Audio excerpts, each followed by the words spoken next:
Okay, welcome everyone back to Bro League Season 3 Major. We're here for the Rho-Aias versus Vivid Polar match today. That's what it is? Yep.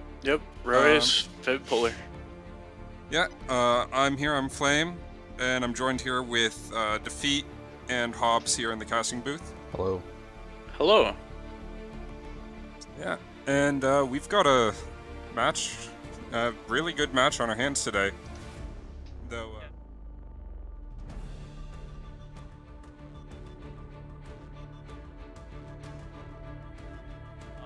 yeah. As we pull up the bracket, we see that this is the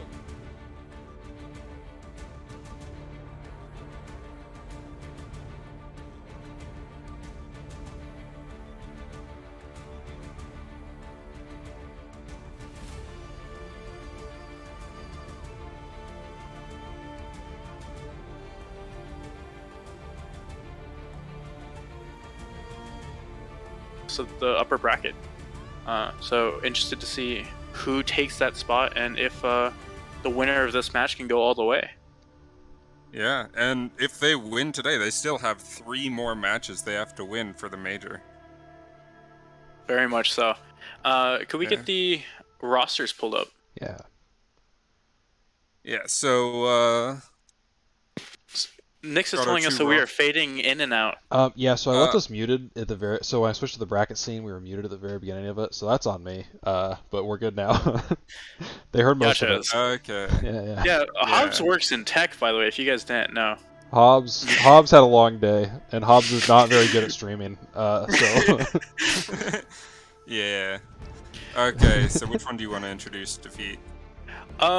So on the left here we got Rho-Aias with Pre-Fire. Subbing out for Nova we actually have Mythic or Goon, Dr. Thunder, Maven I believe is switched out for Parm, and then Sardine finishing off their roster. So an absolutely stacked roster in my opinion, with some subs that we hope to see them perform well, but at the same time, if they do perform well, it scares me as to what the enemy team will be facing. Would you like to introduce the other corner, the other contender? Yeah, so on one side we have Rho-Aias with the stacked roster, but we don't know how they're going to do together yet.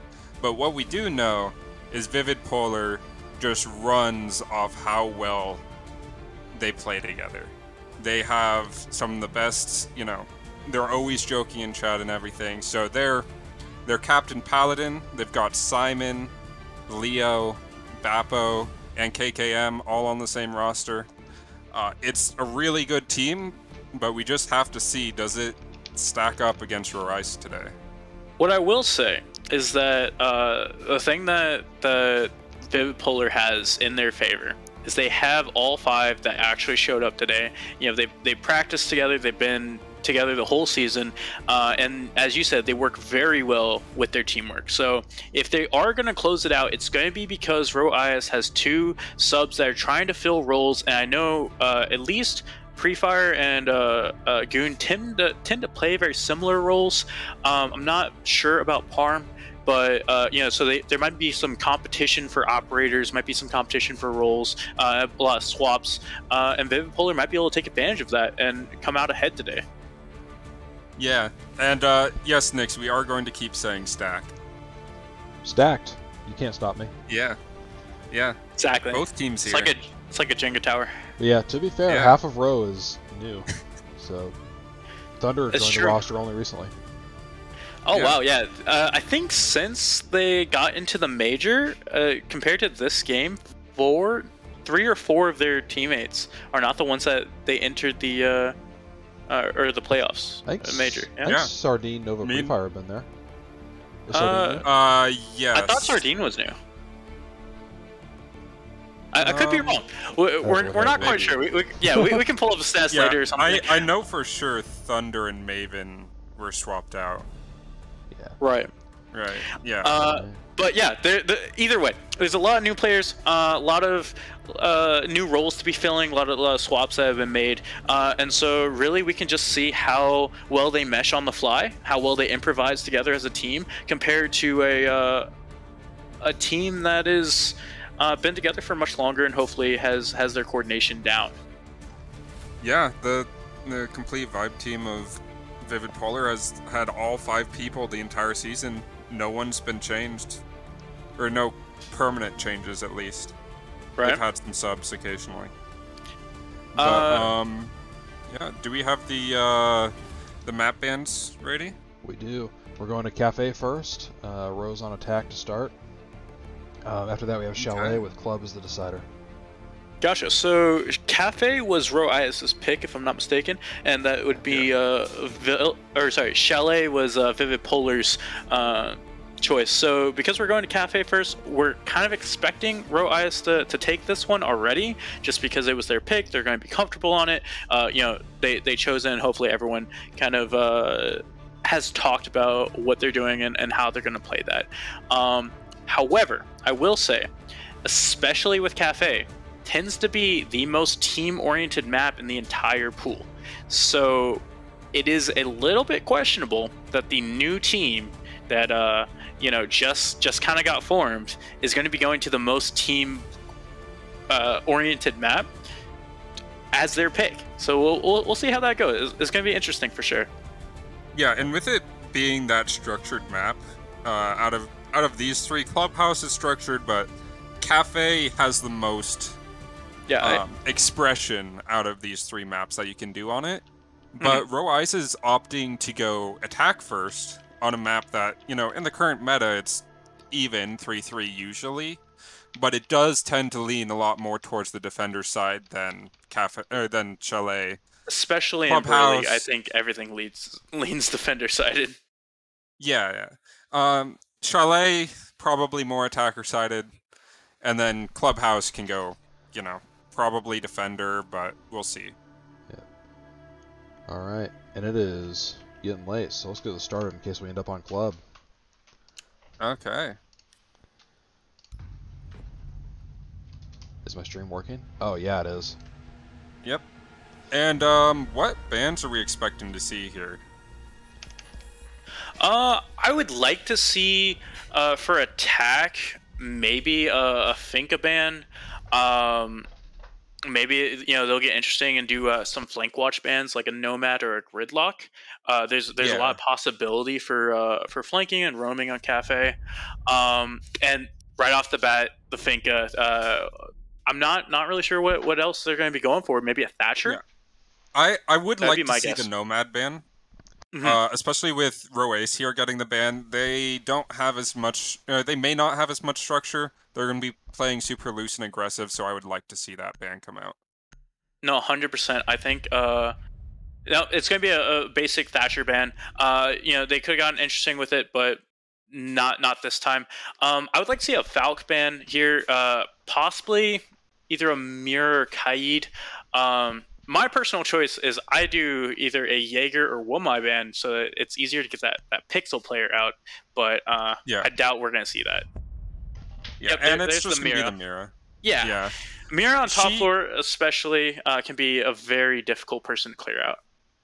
She can be, but I don't think she's nearly as potent as a lot of other operators on this map in particular.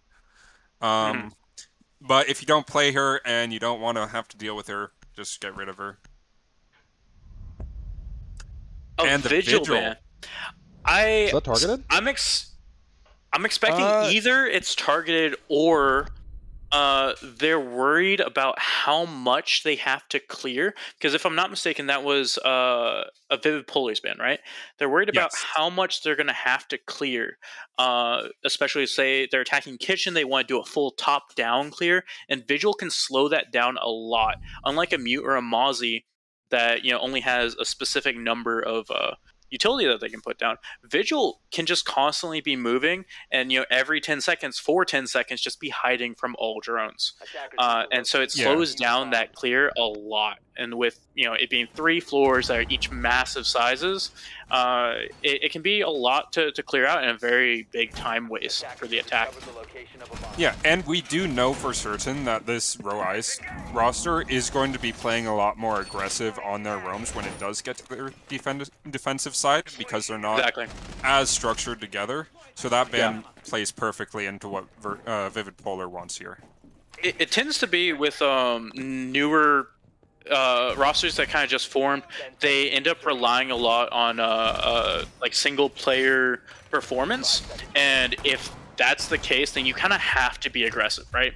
That aggressive play really helps out when you just want one player to pop off, and they have the gun power to do that with Pre-Fire, Goon, and Parm all on their team.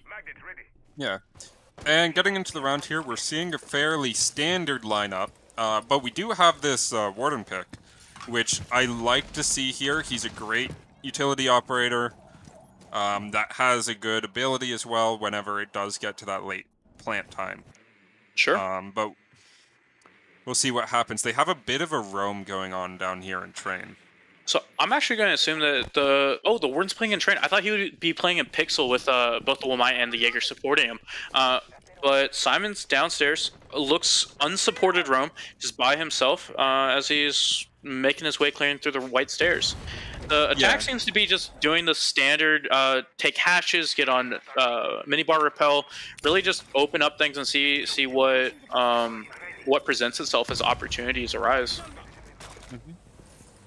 And it looks like that red wall is getting opened with the 2 players on the windows here getting ready to break the shield on Pixel. They're actually making really good time on this. Having the wall open the first minute is a solid mark for them.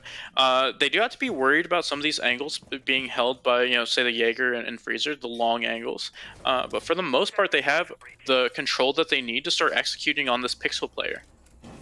Yeah, and especially, and with this team being so new, you can see that they're opting not to spread out too much. They're all stacking here on the Christmas piano side. No one's going over to the white window to contest the hallway there. So they're just trying to get that shield direct. Yeah, and as the shield falls, and the nade comes in, taking out Paladin. A perfectly cooked nade. Unfortunately, do they know that Simon is also playing the same position? Yeah, I think they do. They almost got Simon with that nade as well. If it was just a little bit deeper into the bathroom there. Simon's taking the aggressive peeks, almost picks up one on minibar. The C4 comes out from below, and Goon is just gone. They had the extra peek towards double door of Cigar as one person gets off rappel from White Stairs window. I feel like the attack is kind of in a mess right now as they're stalling out, 30 seconds left, and they're separated. All the coordination that we saw in the early round is now gone. Yeah, and Vivid Polar knows all they have to worry about right now is that cigar shop. They have one player separated and 2 people in cigar. Yeah, as long as they can hold that cigar door and just wait out the time, they only have 15 seconds and no map control. This should be a Vivid Polar round. Yeah, and they should still have AC4 on the mute here, so if they go for a plant, there's nothing Rho-Aias can do. Simon, go big. Yeah. And yeah, it just comes down to the time. They have nothing to do. They don't have enough bodies. They don't have the utility. So just losing those early 2 players, they couldn't do anything.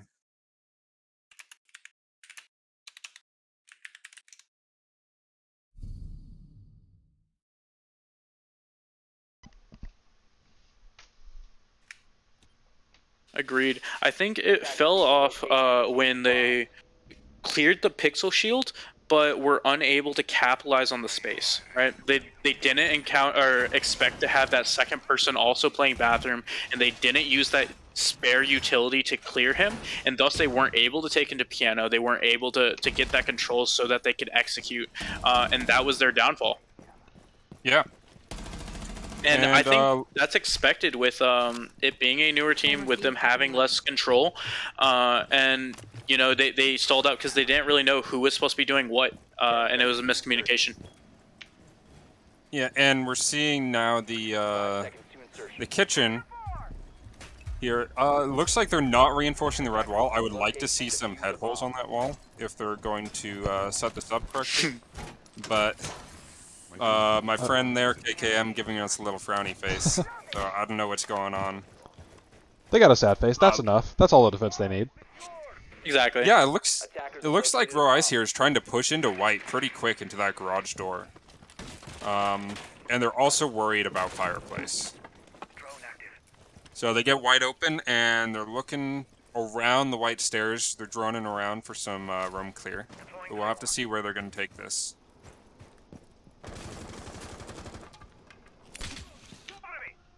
And opting just to air jab off the stairs, they likely will go for that freezer wall. And there it is.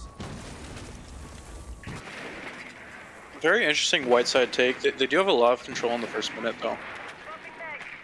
Yeah, when you do a white side take like this, you'd really like to see a lot of vertical control already done, so that you can clear players out of those positions, like K4 to the right of breach here, and K3 the sinks area, right past the window. But they opted not to clear out the map, so we'll see where they go from here. It does actually look like they have a sledge above. I assume that Yana, the pre-fire was supposed to be entering with him, but because he got picked off, it appears Dr. Thunder is rotating up to cover. Yeah, and the sledge is starting to do their work, but they don't really have support here. So if there was still a roamer, they could easily get picked off. And we see the Valkyrie is upstairs looking for that play.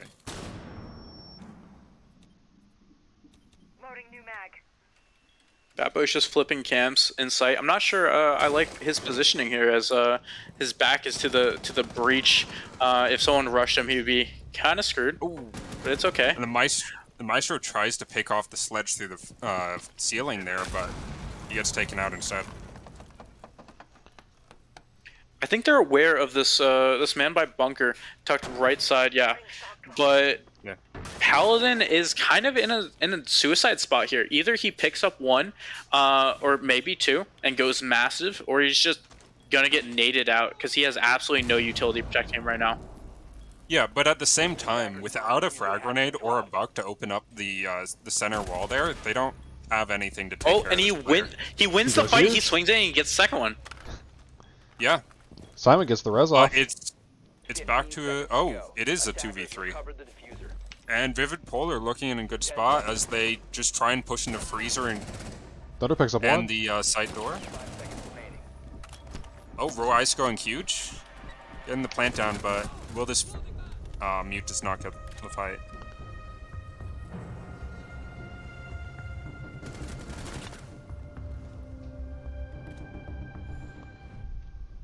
That happened pretty quick. Yeah, that did end very quick. I think the biggest difference, right, was Paladin, the Jaeger in the corner. They had the flashbangs in Nomad's hands directly outside of the breach. As Ace was swinging it, all they had to do was flash him out, and it would have been a freebie for the attack. They chose not to do that, swung it dry. Paladin picks up 2 off of that, and the round was converted from a 4v2 with one being down to a 2v3, and then they res to make it a 3v3. Or sorry, a 2v3. Yeah. And just off the back of that one play, I think the round swung completely in Vivid Polar's favor. Yeah. Yes. Yeah. They swung him dry, huh? Is that the phrasing we're using? Yeah. Yep, right, basically. right. I'll take it. Yep. No. Yeah, no it was there, but it was definitely remarkable for Rho-Aias to be able to pull it back after Paladin went massive there, but that's Siege. It'll change in a heartbeat. Looks like setting up for a bakery hold this time. That attack did look really good, but if they had a drone and they spotted that Jaeger position out, that round would have been a lot more decisive. So they did actually spot the Jaeger out. That's why the Ace swung it. The Paladin had to shoot the drone off of out of freezer. But yeah, Paladin's now playing out of bakery. They don't have footholds and prep to actually support him. Oh, they're making him right now, and he doesn't have a rotate back. This is 100% just suicide play. He's trying to get as many picks off here as possible, but the Ace is not looking for him on top of Black Car. Yeah. And this is the correct way to play this bakery site. They don't have a rotate open back to site, but he is bunkered down there with all of his ADSs. That's fair. I think the meta has shifted away from you know, just a single person bunkering in bakery to instead opening up the site to have sightlines onto bakery. But this is definitely what you'll see more commonly in I guess the older metas and what people are still playing.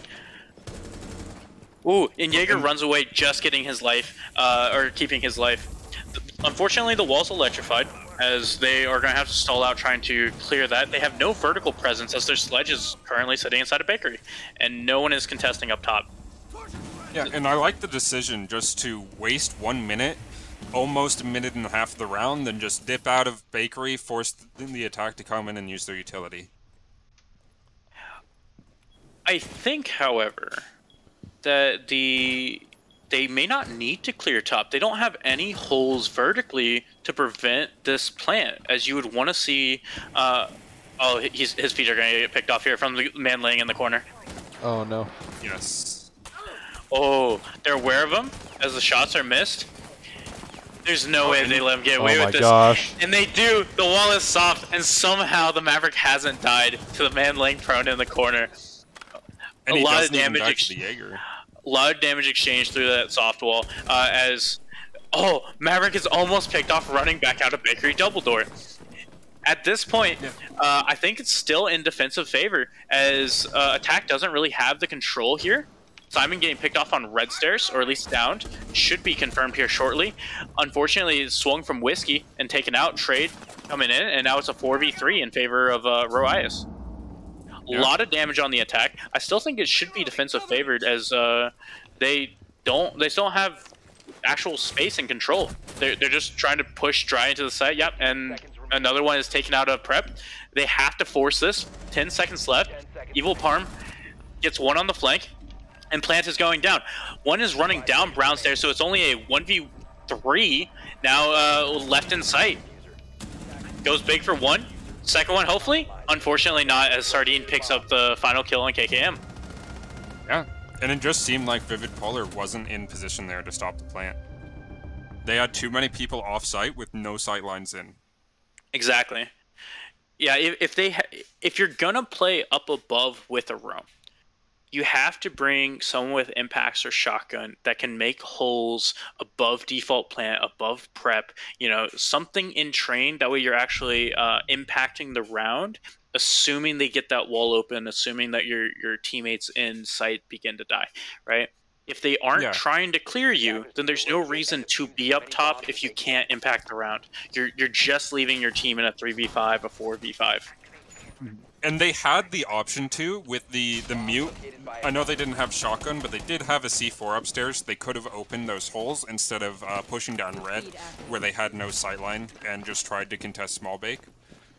But small decisions like those can change the way a whole round is played. You know, I keep spectating the Valkyrie because I want to see the cam spots, but I probably shouldn't give away all of VP's cam spots, huh? No, do it. Alright, we're doing it. Yeah, do it. Actually, yeah, I might have to play them later. Hold up. Yeah. Yeah, we like to see these interesting cam spots, and it forces them to have to learn new ones, so it only works well. Oh, a pre-play C4? Pre-play C4 Maybe, and piano? but that C4 spot is not for the small ticket booth. No, it's farther. Yeah, it's farther out. Towards stage. Yeah. And we're seeing the same lineups on both sides here for the top floor attack and defense. So I'm not expecting to see too much different, other than maybe a bit more coordination on the attack here. If they can get an early pick, they should be good. Yeah, I'm thinking much the same. We see a very classic lineup, I think. The Flores, I'm not sure they actually brought the Flores last time, though. Oh, they did? Okay. It'll definitely be useful to help clear out Pixel, as they got the shield last time with very little problems. Unfortunately, they weren't able to capitalize on actually taking that space, so hopefully they can correct that mistake this time. We do have the Wamaya Paladin playing this position this time instead of actually no, it was Wamai playing it last time as well. So it is the exact same lineup from both sides, same positions being played. Yeah, and these are the correct positions for the characters. The Wamai being here on Pixel can defend the shield against anything but that Flores.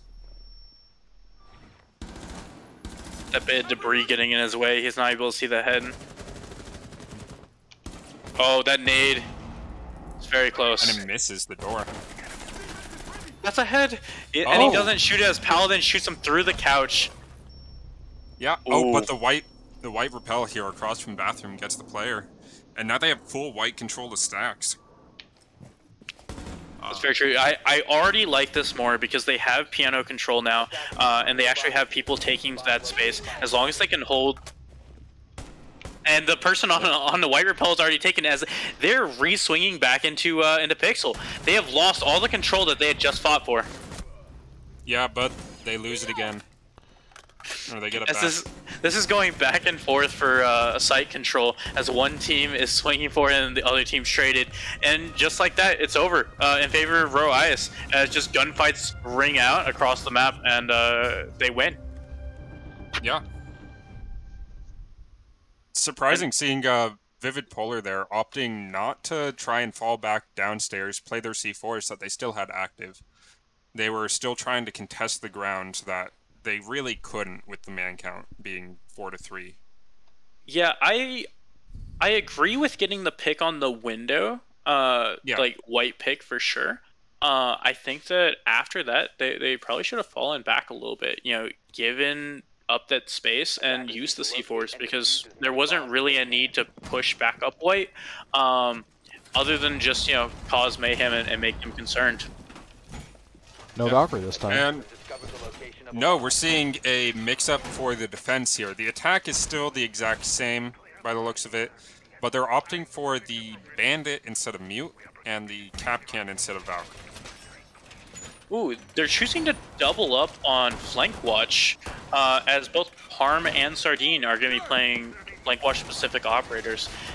So far, apart from their kitchen defense, there has been no roamers or flanks on their third floor defenses from Vivid Polar. So it's an interesting choice for sure from Rho-Aias because they're not really responding to what Vivid Polar is doing. It's more just a comfort pick, I believe. Yeah, and it looks like they get the call that Mute is not being played by Vivid Polar, so they instantly switch over to that Dakaibi, which should be very pivotal in this round. Definitely. I think they got the whole crew over on cocktail side.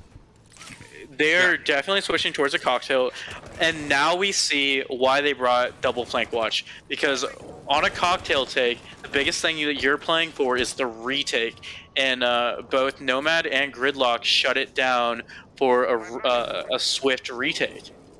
Yeah, this is definitely a pocket strat coming out. I'm so sorry. Go ahead. No, that's all good. I'm trying to cut in. This Gridlock is going to be played very similar to what you'd think a Ying is played like. They're going to smoke off these doors and throw in their canisters so that the defense can't hear anything while the plant's getting put down right next to this window. Yeah, it looks like they're prepping their execute right now as they have the Gon 6 ready, and sound is going out for the cover. Hopefully the smokes shortly follow, and there they are. And this should just be a swing in, hopefully a plant. D4 goes off on the inside of the window, doesn't count. Ooh, nice pickup through the smoke by Bappo. And that was the only swing in. There was no actual execute. They didn't have someone swing in heaven, they didn't have someone swing in white stairs, and everything's gone silent. Everything's stalled out. Yeah. And they didn't even drone out cocktail here to know that this player was sitting on C2. But now they're going to get the nade off for free. And it misses.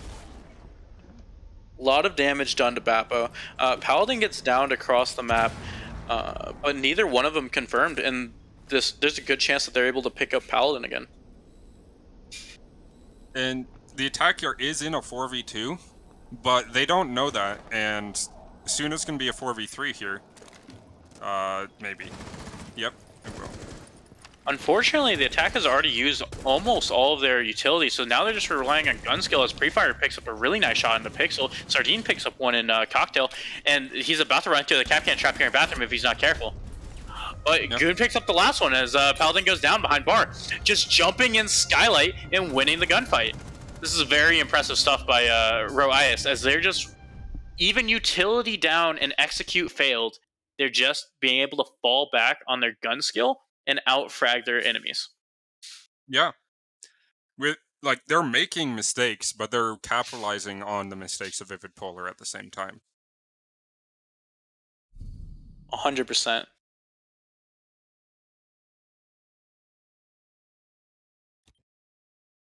And we're seeing a castle come out for the first time this round. Ooh, interesting. Maybe he has the castle elite, hopefully? No, he does not. Oh, no. Oh, unfortunate. You can't bring out Castle for the first game in Pro League when he has an elite and not be running the elite. Imagine. Yeah. Yeah, we have seen Castle before in Pro League, but first time this map.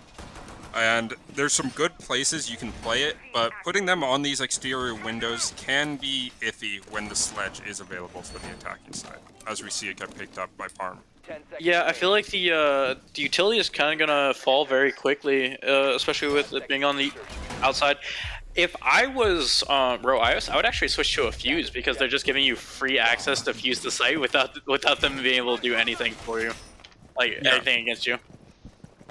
Yeah, and Vivid Polar also realizing that the Mute and Bandit weren't doing anything for them. It's too easy to get those off the wall, so they decide not to bring either.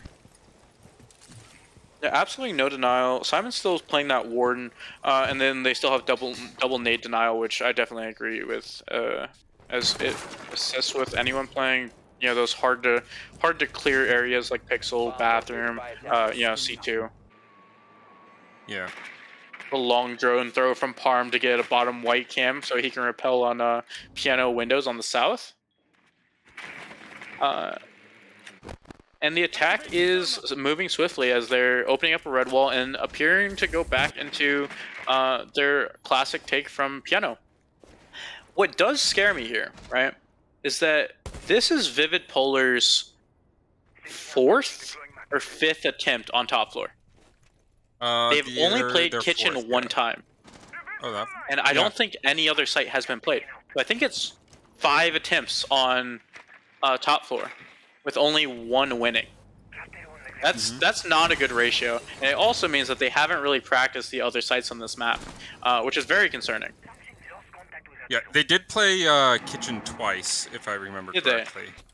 Yes. Okay. Fair enough. The bakery take and then the white take. Oh yes, you're definitely right. Yeah. So this is the 4th attempt, but still, with it only winning once, that's very concerning. Yeah, and after 2 losses, I would have liked to see them try out the reading side, which is also a really strong site here, if they know what they're doing. It is a very strong site. It also means that you end up taking most of the same control for top floor that you would for this site anyway. So it's very natural, because if you're holding reading, you get to hold that top floor the same way you would as if you were just doing a top floor defense. And just like that, KKM, early pick by Parm, bottom white stairs. Yeah. And losing the first pick, again, Vivid Polar, they're not really catching a break on these entries. Close call for Goon as he tries to cross. Paladin's trying to work out of Bathroom here with his 1.5 times scope on the MP5K. He gets more damage on Goon, even more damage on Goon, as Goon is in a very precarious situation with next to no health left. Pre-Fire, on the other hand, across the map, picks up Simon. 15 seconds left. And that's on Cocktail Windows. As he's swinging in, pre-firing to cover his sound, sees one on Heaven. Does he win the fight? Doesn't. Chooses not to peek, as they're forcing him to have to make a move. Wins the headshot, and they're going to run out of time. Defenders win by simply staying alive in a 4v1. The final player, I believe, who was below, simply not found, and the diffuser got down from the C4 as their Flores went for a default plant, and they predicted it. Yeah, I think it was the Wamai had swung the trash wall, shot him through either through bathroom the hole or the soft wall on trash for the default plant before he got traded out, and then that C4 there to confirm the round. Very well played by Vivid Polar, collecting that round from a situation that they definitely should not have won. Yeah, and that's what I wanted to see from their previous attempts at the top floor. Them, when they're down in man count, give up some space, play their C4s, play their positioning better.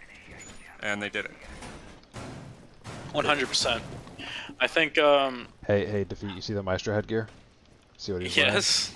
You Yes. see Oh, let's go. Chad, it does not Chad change my Maestro opinion headgear. that dude is trolling. Yes. Alright. Look, Sardine, if you watch this later, you have the Giga Chad headgear, alright? That is the shoot me headgear, not the Giga Chad headgear. That's the mama didn't raise a bitch headgear, Defeat. Yeah, and if we My take bad, a look my at bad. if we take a look at Red Wall here, this is what we would like to see from those roaming positions, opening up at least some form of head hole on that wall so that roamers can get back and contest from outside of the site, where they don't have to worry about vertical control. It's a lot more retake potential having red walls open, having vertical angles open. Even if you want to open up the hatch for a fallback, there's a lot more that you can do, assuming that you're going to have roamers on the board. Yeah, and we're seeing a full top-down clear by Vivid Polar. Already 40 seconds in, and they've already cleared out the entire top floor with drones. They should easily be converting this down to second floor and start opening up the vertical. And we see how fast this top floor clear was because of their Vigil ban at the beginning. As I predicted that they were probably going to be doing a top-down clear for almost any site that isn't top floor, and it's obviously much sped up by the fact that there isn't a Vigil. Ooh, trying to get the feet. Man in go ahead, chooses to fall back as Pre-Fire is playing a very aggressive angle in dining. Paladin does not realize that it's clear, as he's probably going to push up, try and collect the feet, and see where Pre-Fire had fallen off to. Yeah, and he knows now that they fell down below. He's going to assume that hatch is open, likely. And they should have this entire second floor clear and be able to open up with a minute 30 left on the clock. That's about pace we would like to see. So I think even if their vertical roamers have fallen off, it's not a big deal for them because 0 lives were lost and a lot of damage, and very little damage was done on them, but they wasted a lot of time. And so now they can instead do a lateral roam out here in lobby and whiskey and VIP, and use those red retake holes to stop plants still. So the vertical control that Vivid Polar has is less impactful because there's going to be less people actually playing in the site. Yeah. Just like that, Paladin picks up Thunder through the floor. Yeah. Sardine traded it back. Sardine going massive as the Maestro with the Giga Chad headgear picks up 3 from bunker as they're just dropping hatch and feeding him. It is now a 4v2. Go ahead. Yeah, and what is Vivid Polar thinking with the hatch drop there? They have no control of that first floor site, and they have no way to contest K4 on that hatch drop. Yeah, they had no control. They had... Oh no, Sardines might get a quad. Oh, almost had the ace as they finally win. Trying to get a pick through the drone hole is the mute of Pre-Fire, and stands no chance trying to jump out that window with at least 2 people watching him. Yeah. But yeah, in addition to not having any map control other than top floor and hatch, they also didn't use smokes, they didn't use flashes, they didn't use nades to clear anyone that would be watching that hatch. And so they all just dropped into a kill box and died to a single person with an Alda behind bunker. Yeah, and you would at least like to see that freezer wall open, or someone contesting the main door into site, so that that bunker player doesn't just have free reign over everyone dropping the hatch. Yeah, I think they made the mistake of thinking that if they had vertical control, that Vivid Polar, that Rho-Aias would overextend and try and play their, play to die up top. They would get a couple of picks, they would get vertical control and get picks through the vertical holes that they were making. Unfortunately, Rho-Aias chose to just fall back, play their lives, and with the lateral hold that they still had that wasn't being contested out in VIP, out in Whiskey, they couldn't really do anything because there was no picks. There was no one they could kill. And so they just had to go for an execute because they ran out of time. Yeah. And if they're going to do that again, I would very like to see the buck so that you can at least open up holes from that mining side through the wall onto bunker. So that you have some way to contest that player there. But neither team has been picking the buck, so they have no way to do that.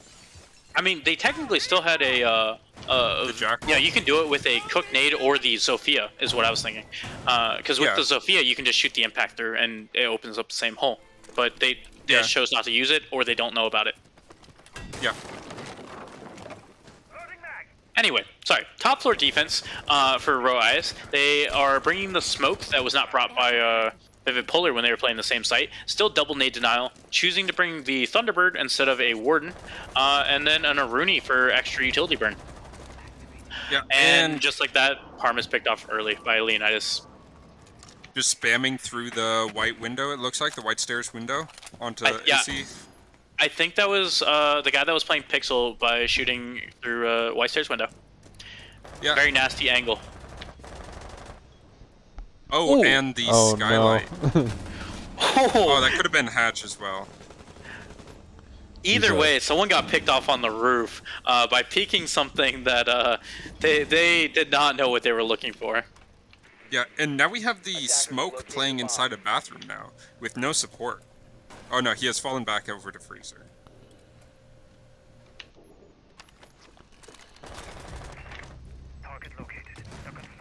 In the lull of the round, we have another pick for Vivid Polar. Was he on that same window? I think so. No, that looked like... Oh yeah, he was. Oh yeah, no. I'm pretty sure he was. Or it could have been the cocktail window as well. It could have been. Either way, they're getting shut down from windows because they're not breaking the glass to be able to hear the rappel sounds, so they're just punching the window and shooting through it. Same thing that you do on hookah hubs. Yeah, and that bulletproof cam in piano still being up is feeding tons of intel into this defending side.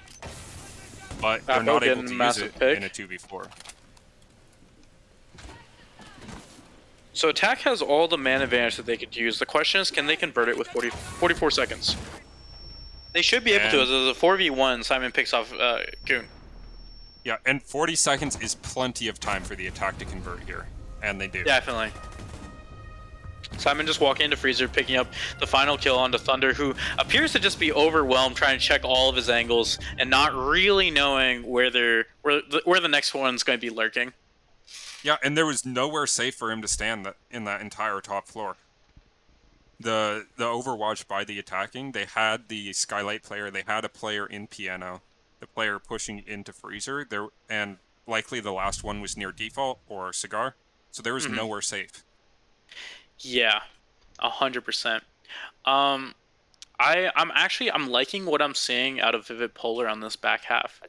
I think these executes seem to be fairly well coordinated, and they're not just relying on one player to go massive. Instead, they're pinching out people from multiple angles. Like the white stairs rappel, like the cocktail rappel. Unfortunately, we saw Paladin die a little early from peeking something he probably shouldn't have, but that tends to be what T1s like to do. As one myself, I've died plenty of times from peeking things I should not have. Yep, and we're seeing Rho-Aias here making a decision to adapt and change up their play after that dominant round by Vivid Polar. They're doing what VP didn't and going to their tertiary site of reading. Agreed. I think you kind of have to have a comfortable tertiary site on every map. Like even if you're not comfortable with, at least try it. Just because a lot of people, especially in Pro League, don't know how to attack them, right? So it's almost like a fresh site for both teams that relies on very heavily on pocket strats, on communication, and not quite on just default. Yeah, and on a map like Cafe, where every site, even those tertiary ones, are pretty even in their win rates for the defense, you would you need to understand how they are played for both attack and defense. Yeah, 100%. It is a 5v5, 1 minute in, and they appear to be getting third floor control pretty effectively, as Thunder should be dying out here soon. He's completely surrounded, so... Oh, no, he goes massive and picks up the one on the window. And just like that, they do not have top floor control, as everyone's stacked up outside of hatches. And there's one being pinched out in bar here, swinging the... Yep. Pinched by both Thunder and our Freezer player, which would be Goon. And yeah, they have just no one supporting anyone. Everyone's taking 1v1s, walking into the map with no support, no drones. They still have people standing on Skylight a minute and a half into the round, and it makes me very much question why I said earlier with these attacks being well coordinated and well executed. Yeah, and it seems like they didn't even try and drone out Piano, as the Orcs has been sitting there the entire round. They're opting not to just clear him out from the windows, but they're hitting direct to sight. Ooh, a lot of damage on Sardine through the wall, as Simon just turns around and shuts down Goon. A 4v2 in favor. Yeah, a 4v2 in favor of defense here. 4v1 as I say that. Bappo is the last one, just sitting and reading. He could try and go for a plant, but he needs at least one more pick before he does. He gets the pick, knows that there's probably one in pillar, just is biding his time. I like this play. See if you can get another pick before you bait the plant. Baits the plant, picks. Oh, I thought he had that. I thought he was going to pick up Thunder. Yeah, but he might have. Yeah, Thunder wins the fight. You know, just happened to recoil up to a headshot. So well played by Thunder there. Yeah. And just seems like Rho-Aias, Vivid Polar is opting not to take those small steps at the start of the round to finish droning out, finding where these positions are, and utilizing all the windows on this map to pinch players out. And even if, you know, they are droning out to find where the players are, they aren't actively taking that space behind the drone, right? They're not dropping people down the hatches, down the Skylight in order to take those fights with info. Instead, they're sending a single person down there alone with old intel or no intel and just hoping that they go massive with absolutely no support. It is quite concerning as to, you know, how they were playing earlier in this half versus what we just saw. Mm-hmm. And this is Rho-Aias' map, so we should see them finish out the map here, and probably a 7-4, maybe a 7-3. We'll have to see what Vivid Polar pulls out on this kitchen attack, where last time they had no clue what they were doing, it seemed like. Attackers are heading out to the yeah, if I remember correctly, last time they had 4 people drop a hatch and all died to a Maestro. So hopefully we don't see that again. But as you said, this is Rho-Aias' map, and so I would not be surprised if they close it out here in a very confident and convincing fashion. And so it isn't something to be concerned about if you're rooting for Vivid Polar right now, because this isn't their map. This isn't what they chose, and they can very easily come back on the next one. Yeah. Ooh, Par missing a lot of shots on that drone that just slowly crossed in VIP, and is quickly realizing there's someone outside of his foyer that he needs to contest and has absolutely no ADSs to protect him from the flashbangs of Paladin sitting right outside. But at the same time, Paladin here doesn't have any support. He doesn't have the frag grenades of the Iana to try and clear out this Kochak player. So even though he has those flashbangs, the Jaeger here is still pretty safe. That's fair. Unfortunately, Sardine was not backing up into the angle of Paladin, as Paladin had already moved off that angle. They look like they're trying to do a white take. They do not have the vertical control that they had last time. Instead, they're going completely laterally, which I don't think that doing the polar opposite of what they did last time of only going for vertical and with no horizontal, instead going horizontal with no vertical, is exactly the solution. I think that there needs to be a little bit of a mix, especially if you're doing a white-sided take. Yeah, and we're about to see this Flores probably get picked off from these brown stairs here, but the defender decides to back off. He's unknowingly in a 2, maybe 3-way pinch here. And Paladin should be dying shortly, unless he gets a timing on this Jaeger. And King Goon going huge. That's mythic. Getting a 3K on the round, I believe. Yep, Paladin does pick up Sardine. That was coat check, but it is still 4v2 in favor of Rho-Aias. Goon walking down these white stairs, and Paladin's kind of all alone, unsupported here in coat check, with his teammate very far away. Yeah. Unfortunately, and he just it's picked can't off. contest all the angles. Yeah. Too many angles set up, and that's a wallbang for the final kill. I really like what the defense did here, right? They played aggressive, they didn't sit on their angles, but not only did they play aggressive, they played supporting each other while being aggressive, right? As one person fell back, another person came in, to prevent someone chasing them. As one person would, move into a fight or try and take position, they would have another one close by supporting, trying to get that refrag, making sure that, it wasn't a swing and die situation, and instead at least a 1-for-1 trade. Rho-Aias takes that map very convincing at a 7-3. Yeah. And overall, it seems like our concerns at the start of the map, it seemed to be where they, like the first round and one of their defenses, they didn't really have that communication and those crossfires on lock. But after just 1 or 2 rounds, Rho-Aias just picked the game up and just carried it. 100%.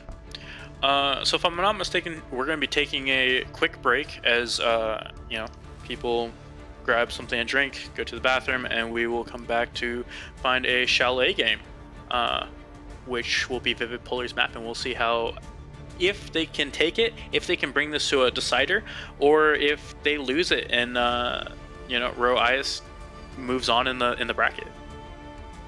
Yeah. All right, we'll be back here in about 5.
back.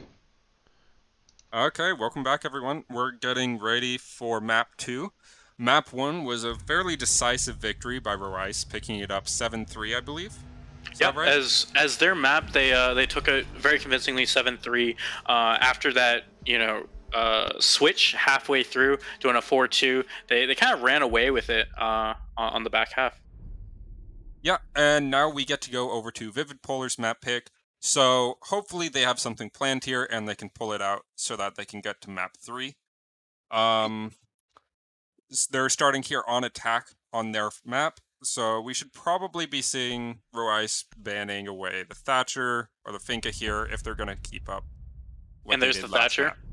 I would definitely expect a Finca ban here from Vivid Polar.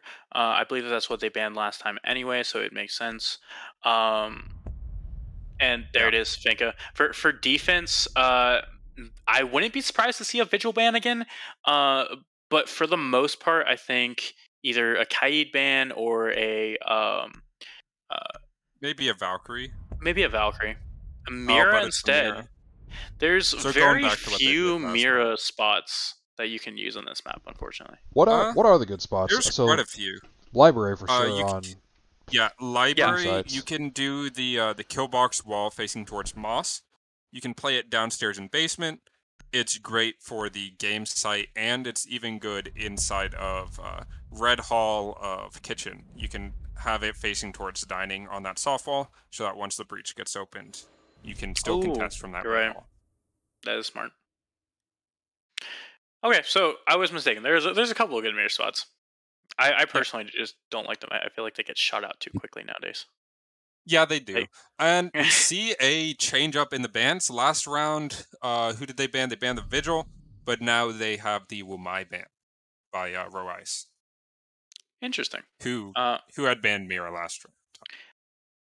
I am a little surprised. Oh, actually, no. It's Viv Polar on attack right now. I'm a little surprised they banned out the Wamai if they're not playing a bunch of nades, because they only had one set. But different team. Discovered the location of a bomb. Yep. But the what are we seeing here? Is this a games and bar? It is. I was lost. Yes. So this is probably the strongest site on the map. Most people have a hard time learning it, but once you get to a confident level with it, it is the strongest site. It is a little surprising because, yes, it can be the strongest site, assuming you work very well with your team and there's a lot of like coordination going and crossfire setup. But this is a new team. Like this is a team that hasn't practiced this before, as you know, two of their subs literally just showed up. Yeah. But we do know those two subs are very competent players, so this shouldn't be as big of an issue for them as it would be if they had other subs taking the place of their old teammates. Like me, for example. Very true. Maybe. But we As are someone seeing that's the played many hours of tops, it's very true. Oh my gosh. Ooh. Deep. Goon And picked that's off all the way from West Main. Yeah, and the attack no longer has any frag grenades. So that's a huge deal for the defense now. Yeah, It's definitely and, a very big pick for them. Yeah, and it looks like they're trying to take control of library, but not full take upstairs. They're just getting enough ground so the defenders can't have it. It looks So like. a lot of damage on the Thunderbird. Hopefully she's able to fall back and get some heal. She is. C4 goes out, drops Paladin up in Library, and I assume that was the C4 from the Valkyrie. They should have a Valk cam up here in Library that was detect him, is able to ping him out. They know that he's down, and he should get confirmed through the floor most likely. Yep. And they keep pushing into Library and just dying from Parm, who is still sitting on top mez, and they haven't cleared him out using the flashbangs or the Zofia stunts that they had access to. Yeah, and it's a bit weird seeing all 5 players here trying to just push into the library. They're opting not to take any other ground. They're not pinching the defenders here. So they're just dying from the amount of angles they have on this library side. Yeah, they're going into basically 1v3s every time they're jumping in, as they're too far like spread apart to be able to support each other. or I think the 2 that jumped in lined up perfectly for Jaeger to just mow them both down. And we can see all 4 players on, all 4 dead players on Vivid Polar are watching Simon here in the 1v4. I assume that they have 0 drones to be working with, and no flanks really to speak of. So we just watch as this is most likely going to just be either a tactical timeout for them, kind of sit back, talk, or he's going to make some magic happen while they're doing most of the same thing, talking, and he's working his way in. Hopefully he can get a pick before he leaves. Yeah, now they do have 3 drones out on the map, and 3 that I assume are in pocket of the dead players. So they should have some form of intel. It's just not likely in good positions because of how the defense has been playing this. Yeah, and how direct their attack was. You don't need a whole lot of pre-places if you're only taking 1 room. Simon's just sitting here. He's going to wait out the clock, hoping to pick up 1. Someone gets aggressive and pad the stats a little bit. Unfortunately, no one does. And the round ends with a very, very convincing round for Rho-Aias. Yeah, and you guys might think that's saving KD, but realistically, there was nothing that the Nomad there could do. So they're taking their time. They're talking about what happened, and trying to take that as sort of a mock timeout. Yeah. Look, she could have jumped in the window. It could have worked that time, man. What? Yeah. She could have. Yeah. You just the 5th person to do it obviously is the lucky one. Everyone missed their shots. They get the ace. But unfortunately, the as the time is moving on here, they haven't used a single timeout for either map so far. And they have both teams have access to 2 timeouts per map, even though they went all the way up through match point and lost last map, they haven't used one, and so that gives me very little confidence that they're going to use one in this map, even though they're taking their tactical timeouts with or I guess somewhat tactical timeouts with just stalling out there at the end, but they're not taking their actual timeouts that are allotted by the league. So that is. And meanwhile. No, go ahead. Sorry, go ahead. Okay, meanwhile, here over on Rho-Aias, we see a very competent kitchen setup here. They're setting up Solarium, they're setting up top floor completely how it should be, and they're playing it like they know exactly what they're doing. 100%. It's a master office take for the most part by the attack here, and I think they're just trying to get picks. Maybe drones are coming through library. But so far, not a lot has happened. And as I say that, Pre-Fire gets a nasty pick onto Leonidas, as the roaming Alibi just swinging off of... Ooh. Feet getting shot out on Mez, but KKM is unable to land the kill. And Alibi keeps peeking as Pre-Fire is getting very aggressive on this.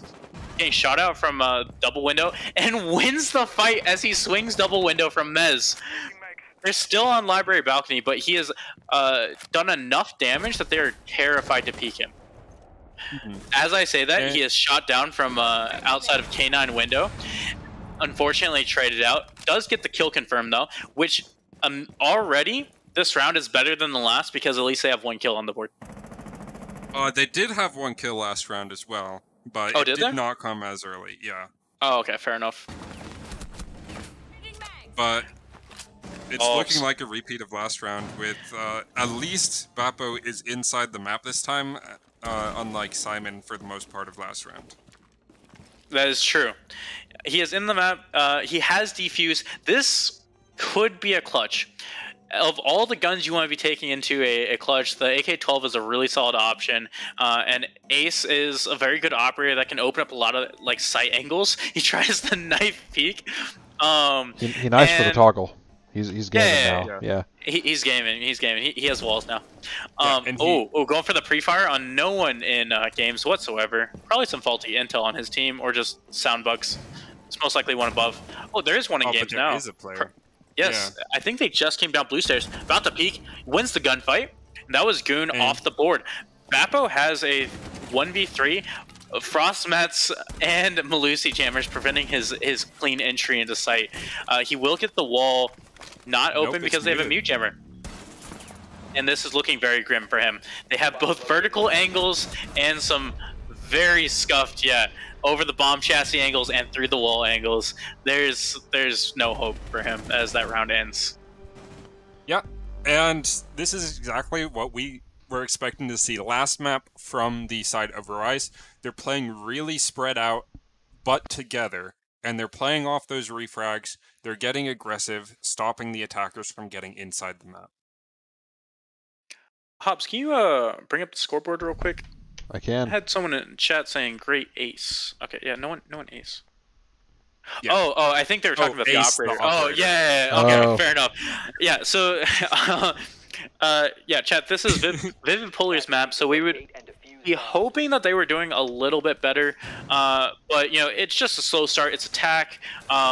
Chalet tends to be attacker sided, but it could just be that's what they're less comfortable with, and it's a slow start for them. They'll pick it back up. Parma's on the clash, as the map progresses. that is objectively bad manners. So And- it's either a BM strat or man's gonna go massive on the super shorty here and just be 360ing everyone, and I am here for it. Oh, he's super shorty? Yeah. Oh no. Yeah. No, I'm pretty sure it's BM. That is the optimal way to play Quickly Clash. But They Rho-Aias haven't even not reinforced. reinforcing why?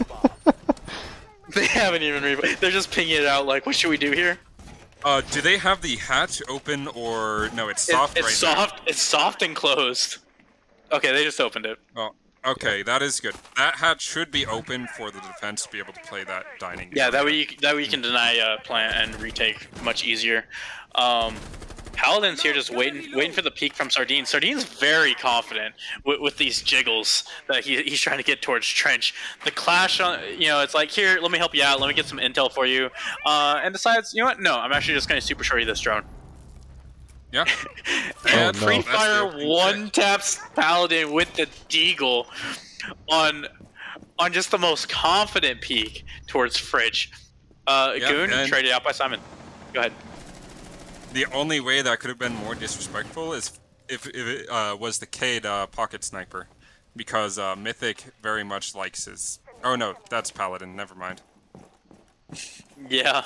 I was gonna say Mythic likes playing that, but Paladin was the one that was one tap. We can tell that Rho-Aias is getting very confident here, and he's gonna get swung by the Azami. Oh, impacted!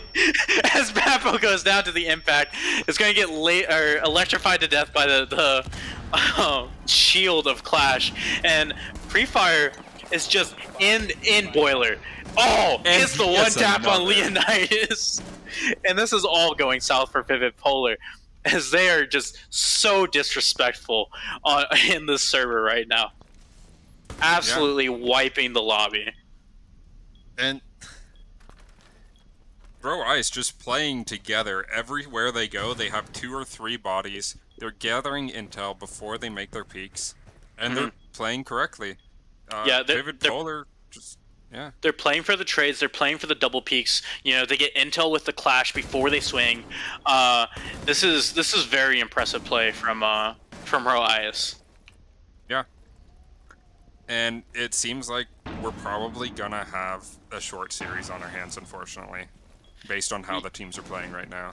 Yeah, I did mention that it was a little concerning that the very team-oriented Vivid Polar is going to a very frag-heavy map of Chalet, and vice versa, Rho-Aias being a very frag-heavy team going to the team-oriented Cafe.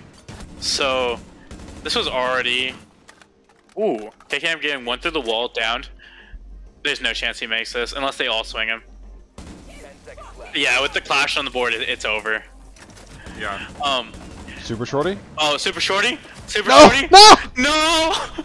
He went for the knife and missed it. Oh no. As Evil Farm hits the 360 with the last bullet, hits the Super Shorty shot to the chest. Yeah. But yeah, it was already a bad start when when they went to a map that's very frag heavy and they just don't have the gunpowder to keep up. Yeah, as it goes 3-0. Yeah, and all 3 of these rounds, they've gone down to 4v1s every single time. And we're not seeing a timeout taken here. So I don't know what Vivid Polar is trying to do. It just doesn't seem like they have their attacks locked down. Yeah, these rounds aren't close. Like I wish I could, bring up some stuff that they're really doing well as a team and executing. Unfortunately, they're not. They're just getting picked off one by one. They seem uncoordinated. Like they don't exactly know what kind of take they want to be doing, and they're pushing in all one at a time. And it's unfortunate to watch. But I'm hoping, if they were able to take a timeout or take some kind of measure to get recentered, that we might be able to see a comeback in the second half. This might just be an insanely defensive-sided Chalet, and I would hope that the series doesn't end in a 2-0 fashion, especially without getting a single round on the board for Vivid Polar. Yeah. I would like to see Vivid Polar here go back to what they were doing on Cafe. It worked a little bit, but if they can just slow it down, use the time to clear the map. Oh! Paladin swung leaning the wrong direction and wins the fight against the Mozzie of Goon. Good night. Yeah. And that's their first opening pick. I had no faith that he was going to win that fight when he jumped in with only the pre-placed drone already in trophy and was leaning the wrong direction on the peak. Yeah. And this is what we want to see from Vivid Polar. They're slowing down, they're spreading out, they're taking map control. Looks like they're going to be contesting into bar with this OSA shield set up for the 90 area there. They have to be careful of Parm because you can get an angle on over top of that shield with the elevated stair. But Pre-Fire takes out Parm through the wall, and I'm not sure if that's just BM and confidence or if okay, Sardine goes down for Paladin, just swinging him on blue stairs. But now they're in a 2v5 as Pre-Fire has decided, hey, we don't really need the extra people. We can pull this back into 2v5. I have that much faith in my team. No. He trades out one, and Bappo gets the final kill, close it off, and finally Vivid Polar are on the board 3-1. Yeah. And it definitely feels good as they go up 4-1 in man count before the end of the round. Unlike the previous 3 rounds being opposite. Tactical TK, don't worry, says Pre-Fire. As he's just trying to psych him out. He's trying to let you guys, let the enemy team know that you guys can't kill my guys the same way I can kill my guys. Just so you're aware, all right? You can't kill us, but I can. Honestly, and I have that power. Kill him again. Just watch out. Right? I want to see them kill in prep phase and then still win the round. Like, that's what I'm looking for right now. There is no reverse friendly fire in custom games, so like, what's the harm? No, we have that disabled. Yeah. And after that confident round on bar, they're going back to their normal rotation of kitchen next. And we're going to see the same lineup and probably same setup here. Getting aggressive outside the map. Though they did swap off the alibi onto that Oryx, I believe, is the change. Yes. I also don't remember there being a Frost last time. I could just not be paying attention, though. Maybe not. I don't remember exactly. So they did have a mute and a Cade. No, not a Cade. They had some shield last time, which would be the alibi. So I'm not sure. They are choosing to open up the kitchen hatch, which is interesting to master. So there's going to be a heavy topside presence, and they're going to be able to retake through that hatch. Curious to see where the attack is going for this. It looks like a solar take, which can be difficult, especially with this person down here playing trophy. If they can pick him off, though, this is definitely doable. Yeah, and I do like the solar take idea. If they can get control of Solarium before converting that into full top floor control, or at least above site control, they can do a lot of work onto the site players. But they already lose a player just off their own. Simon taken down by Oryx as the 1.5 T5 is absolutely nasty. Yeah. And a minute in, and they haven't stepped foot inside the building yet. Also, was that a muzzle break I saw on the Sophia LMG? It might have been. I know the muzzle brake is going to be good on it next season because of that first bullet recoil.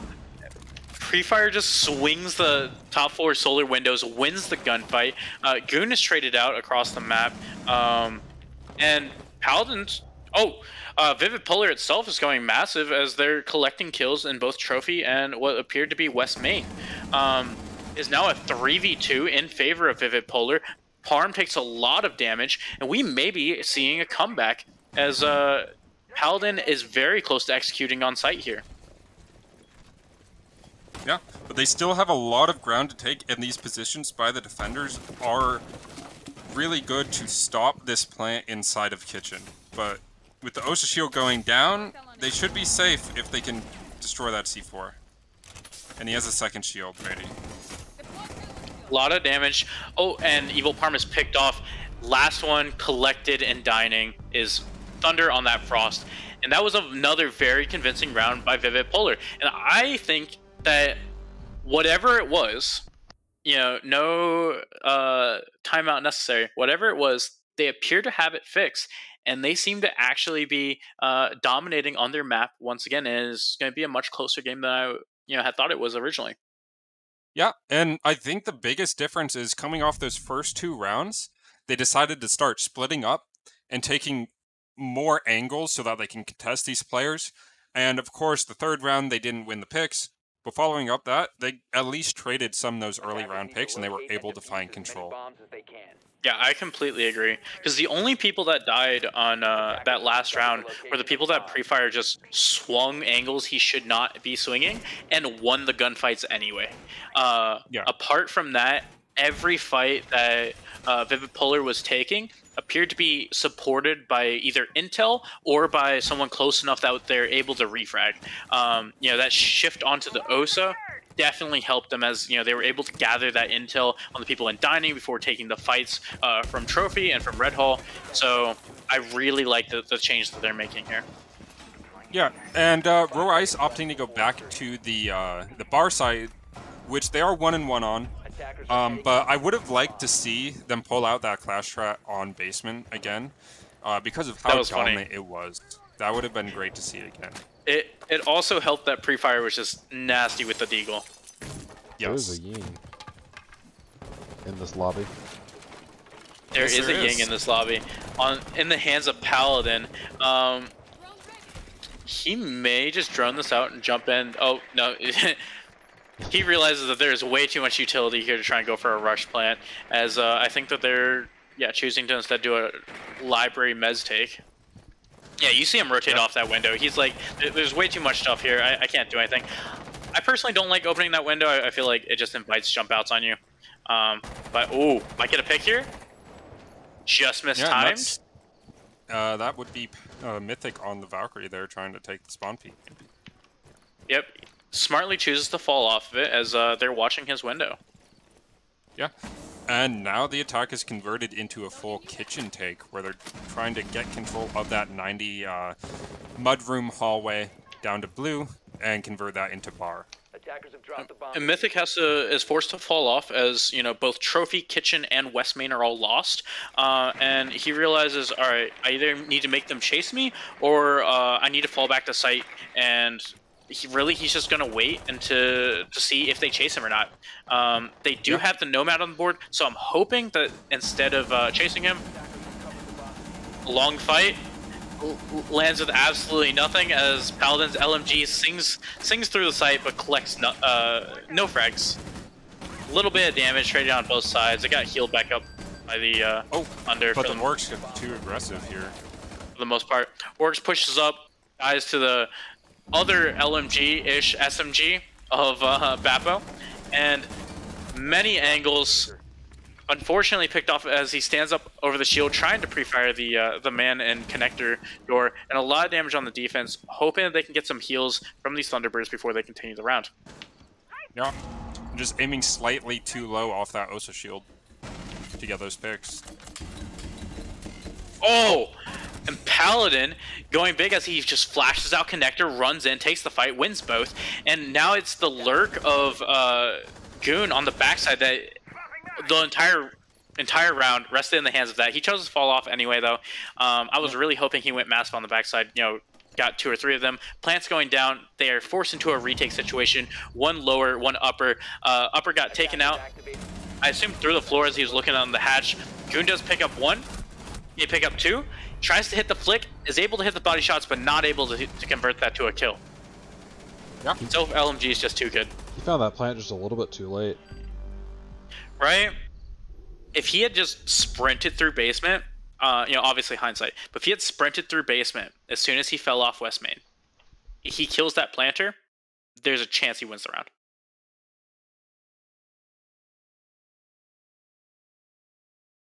Yeah, and now we're going on to the side swap. So we're wondering, Vivid Polar did not have their side choice on their map. Rho-Aias opting for the defense. So let's see if Vivid has good setups for their defense here, and they can take at least 4 rounds this half. Hopefully, hopefully 4, maybe 3.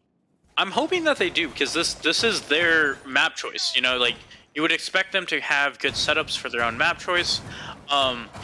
And it gives me a lot of confidence that they came back from a 0-3 lead without, you know, letting the mental pressures get in the way, and did a 3-round sweep of their own to bring it back to an even first half.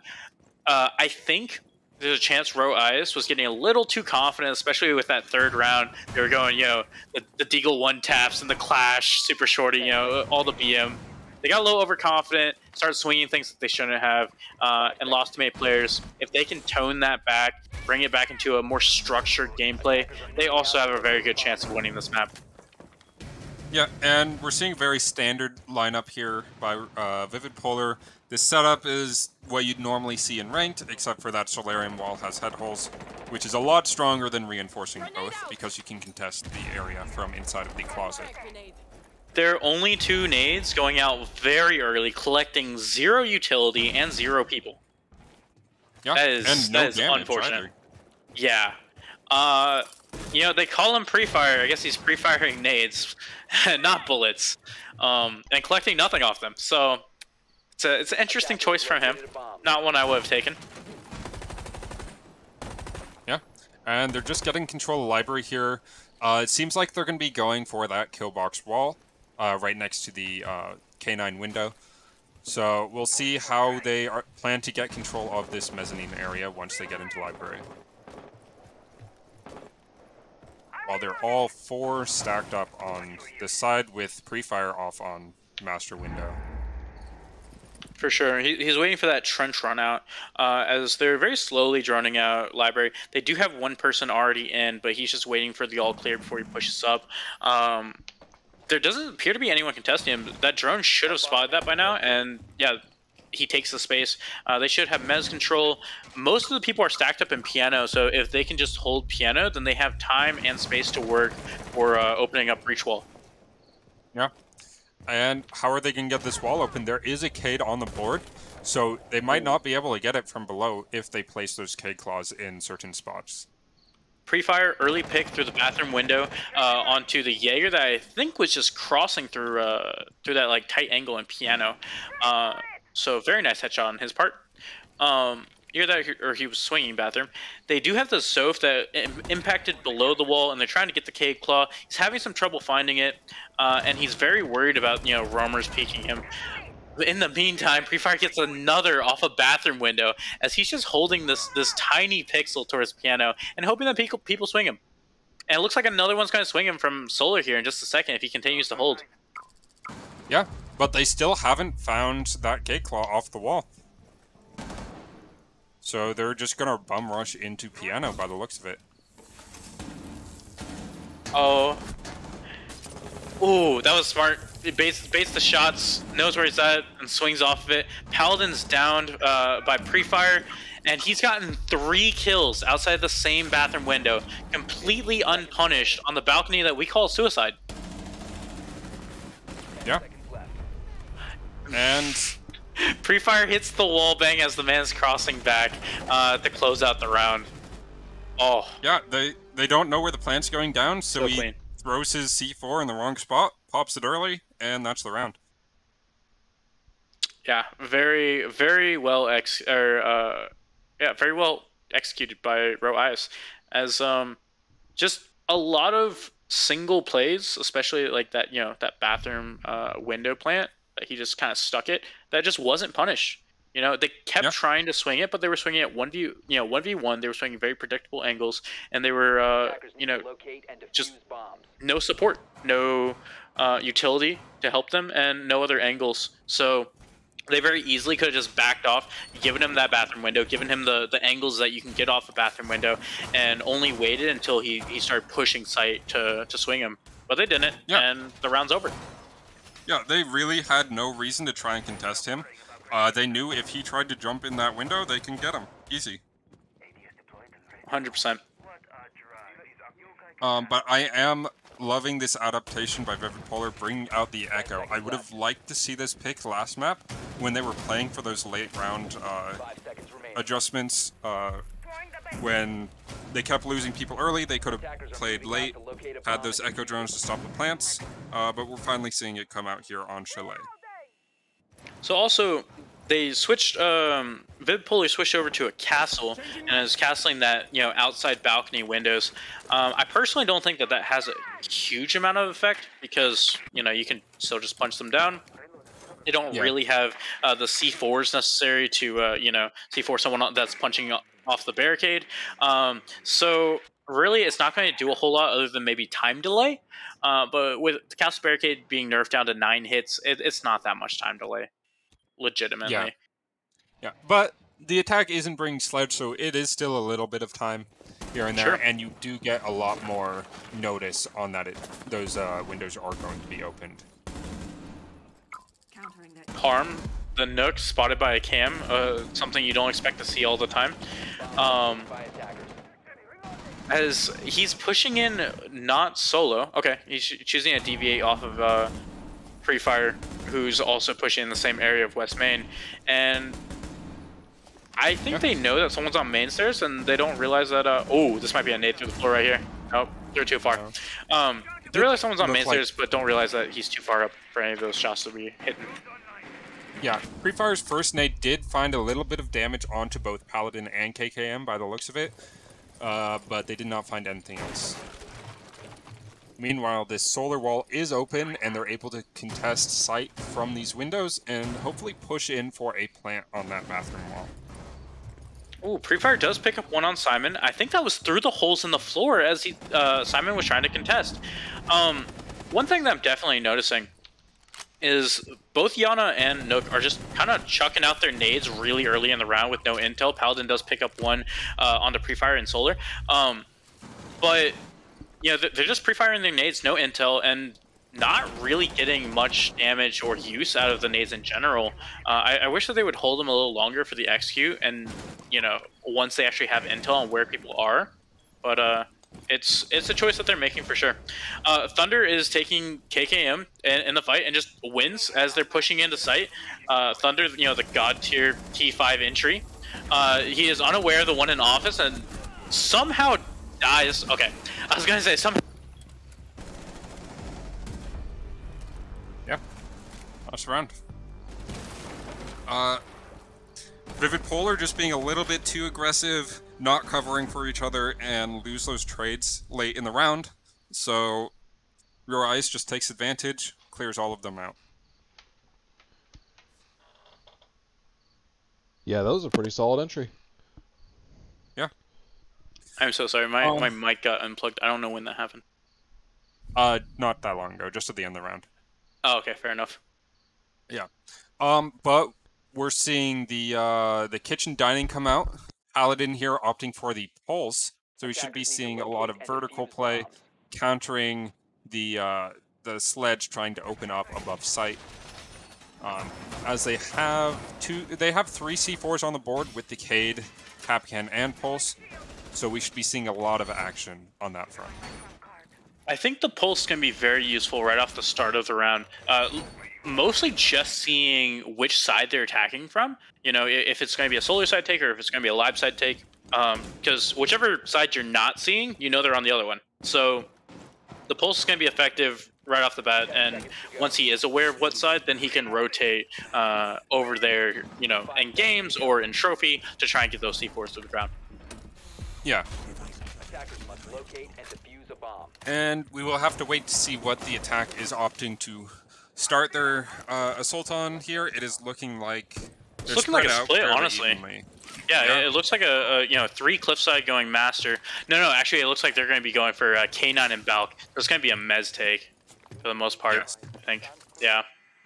So Yeah, it's once gonna be they Mez open and that wall, once we open that office box wall, they're gonna try and rotate that down, try and open up dining, and get a plant in on that dining table. Bomb located by attackers. But they have to get that control first.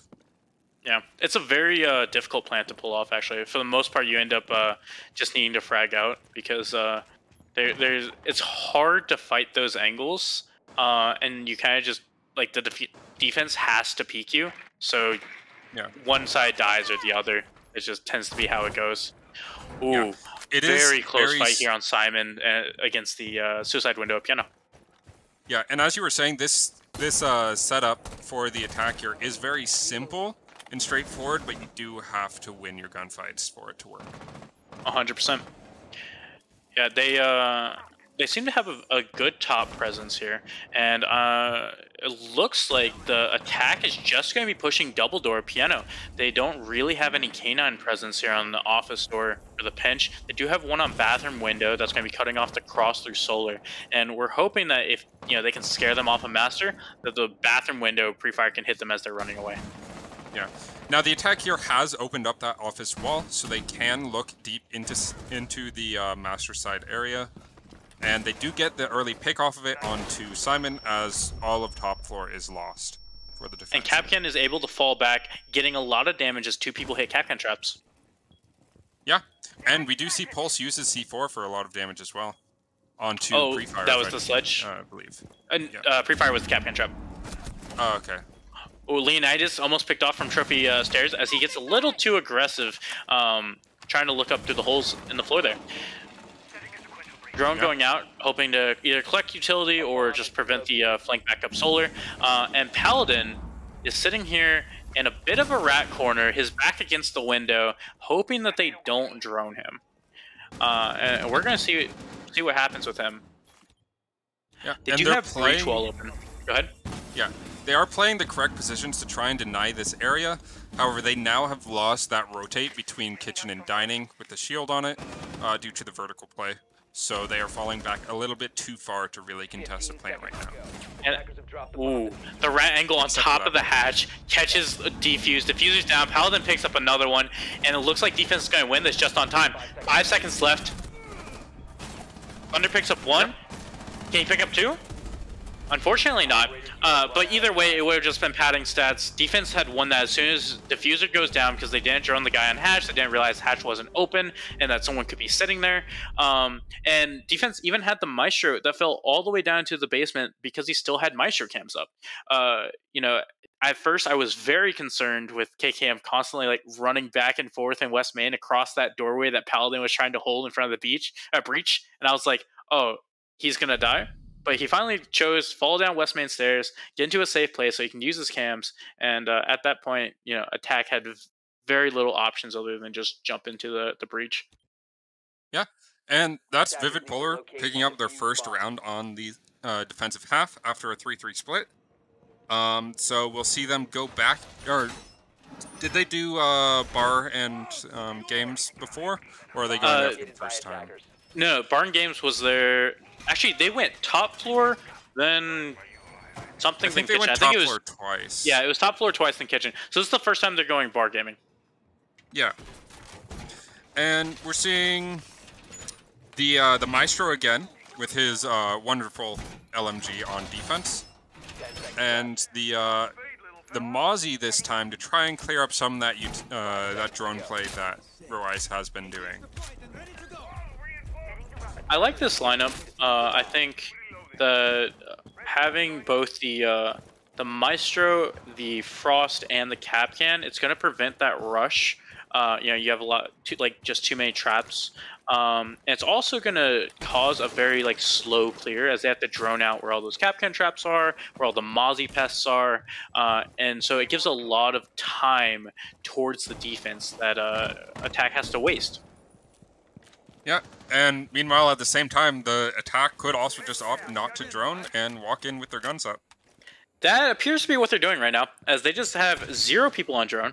Actually, no, Goon appears to be on drone. Yeah. But they have very few people on drone, and for the most part, just walking in, taking these fights. Free Fire already hit 1 Capcan trap, as it wasn't droned ahead of him, so you know he just takes full 60 damage on a 3-speed. Not fun. Yeah, and it looked like they did have some pre-placed drones that they decided to move up after taking control of the ground, so they decided to do that quick entry with the intel they already had from the prep phase. So with no shield on top blue, Rho-Aias had to fall off early. Oh no. Okay, I thought he was going to die to a Flores drone. I believe... Oh. Paladin picks up 1 before falling back down the hatch, opting to give up top floor, but they have man advantage now, so they can wait it out and try and find some safe places to stand as the floor opens above them. Yeah, and we see the, I believe the Capcan now is playing inside of dining, so he can control that entire bar side of the map and stop the push into Fireplace as well. Simon gets 1 on lower west main stairs, immediately traded out by Goon, however, and it's a 3v4. 3v3, as I say that, Goon picks up another 1 in basement. I don't know why there are 2 people in basement for defense, but it's definitely a choice. And we now go to a 3v3, as they have both top control and they have bottom control. So all that's left is execute on the site with the 3 remaining players. Yeah, and they still have the sledge, a minute left. They have 1 frag grenade to get that shield off of the stock door, And 3 flashes for the people in connector. As I say that, someone just pushes out connector into the angle that's being held from mid blue and dies. Oh, not from mid blue, from mid main. Yeah. There was no mute jammer, so that wall just got popped open from main into stock. Very well played for them. And Paladin and KKM have to try and hold this out. Paladin looks the wrong direction as Parm takes him out. It's all down to KKM, as they're going to try and go for plant here. Is he aware of it? I don't think he is. It seems he is, but he has no safe way to go contest it. That's very true. As Goon gets the plant down, immediately just full sprints into the waiting arms of KKM through the wall, and this is going to be a nearly impossible retake, as he has to go up top, contest the guy on hatch, and they can just play time. They can fall back, go outside, jump down hatch, and that's exactly what they're going to do. They both go outside and go down. Brings it to a 1v1, but should still be very difficult for KKM here. He has to send it out the window. Does he win the fight outside? He does not. No, and he only... His enemy runs away. Just go for defuse. Just go for defuse. Oh no, and he's out of time. Yeah, it takes too late. 7 seconds. So that's, yeah, just nothing he could do once the player went outside. Yeah. Attack played that perfectly. You know, they get the plant down. I assume that they had already killed the Maestro Cam, so he wasn't able to deny the plant. They get the plant down. 1 person goes up top. The other person goes up top. Then 1 person jumps out as they realize that he's clearing up top. It's very much just waste time, trade lives, and that's exactly what they did. Yeah, and they the top floor player was a little bit more aggressive than they needed to be. But it really didn't matter once that second player got outside. Yeah, once the other player's outside, as long as he doesn't peek, the round's already won. So he could peek freely without recourse. Yeah. And we're seeing the bar come out again. So it seems like Vivid Polar here doesn't really tend to like that basement site. Which I would agree, most teams don't really like that site right now in Pro League. But as Rho-Aias did it, it is still a good site if you know what you're doing. It's also a great site if you're faking on the top floor, as Squirrel did. Yes. Because people don't drone it. But we see Rho-Aias here on match point now. And Still, neither team opts to take any timeouts whatsoever, as I definitely would have taken one if I was Vivid Polar and, you know, it hits match point and you have to reset. But nope, they choose not to. They're just like, we're just going to repeat the site, hope for the best. You know, hopefully we can fix some of our mistakes, but we don't need to talk about it. We're just better than them. Yeah, and this could even be their last round as a team. If they lose this round, they're out. So, very awkward Lot of not stakes. taking that timeout. Yeah. Yeah. Some massive stakes on this match. You know, as you said, if they lose, that's it for their team. Like, it's over. They disband. Yeah. So Simon's up here on Mez, trying to hold, and it already starts with a bad start as Parm gets an early pick on Leonidas up in Master. They do have the shield for top blue that someone finally rotated up to protect Simon for. They know that one jumped in, small window of library. He's trying to take the fights, but with the Jaeger 416 is going to be much more difficult than I think he wants it to be. Yeah, and with this shield placement, the mute on top of those. Oh, he's overextending. He's exposed. Yeah. He chooses to fall back. Okay. Yeah, the mute isn't able to push up around that shield to try and contest that small box of library, so they lose if anyone pushes into library there. Yep. Free Fire collects Simon, traded out as Bappo gets Sardine across the map. It is a 3v3 as Dr. Thunder is down, but he should be res here as he's only in small live, if I'm not mistaken.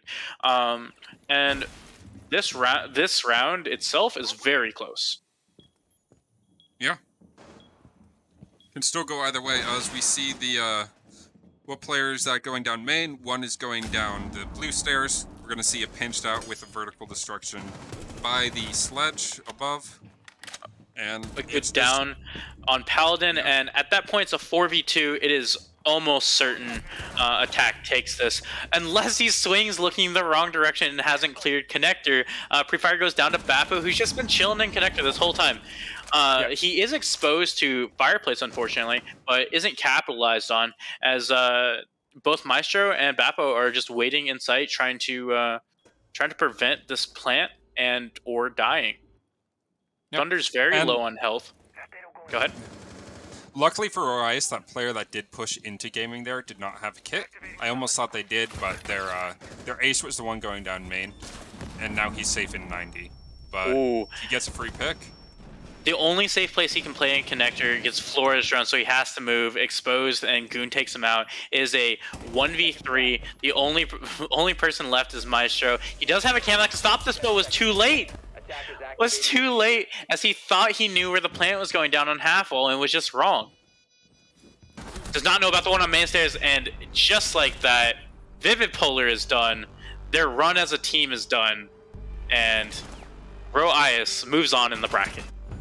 Yeah, a very confident set by Rho-Aias here, picking up that substitute. King Goon here, Mythic, subbing in for Nova, and who's it, Parm, taking the place of their old player.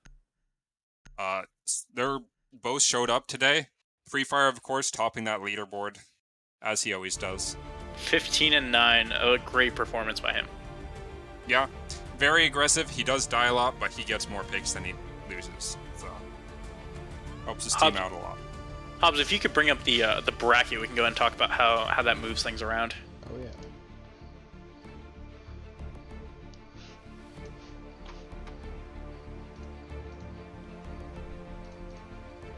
Okay. Yeah, and so we're going to see Rho-Aias here push up to face Blind Bandits whenever they decide to schedule that. The winner of that will then have a chance for Puppies and Kittens, and then so on to Conspiracy in the finals.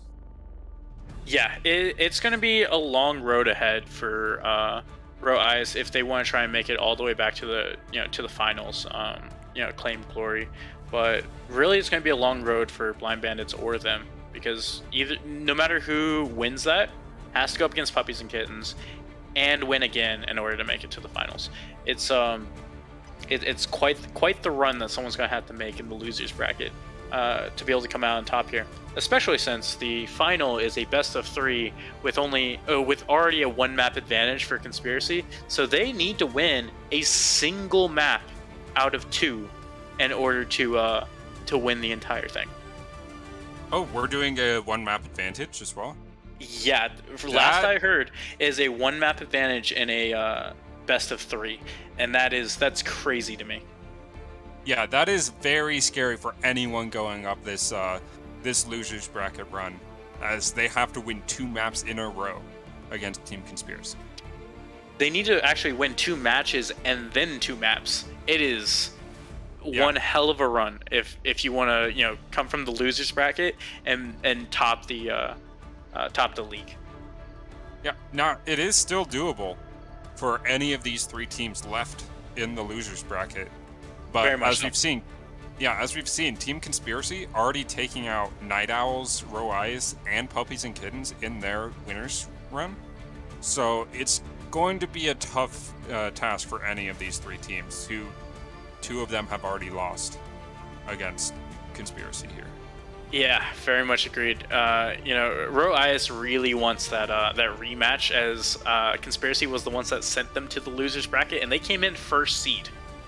First seed in the league, and are already fighting out of the loser bracket. So hopefully they can do it. I wish them the best of luck, but at the end of the day, it is a tall task for any team.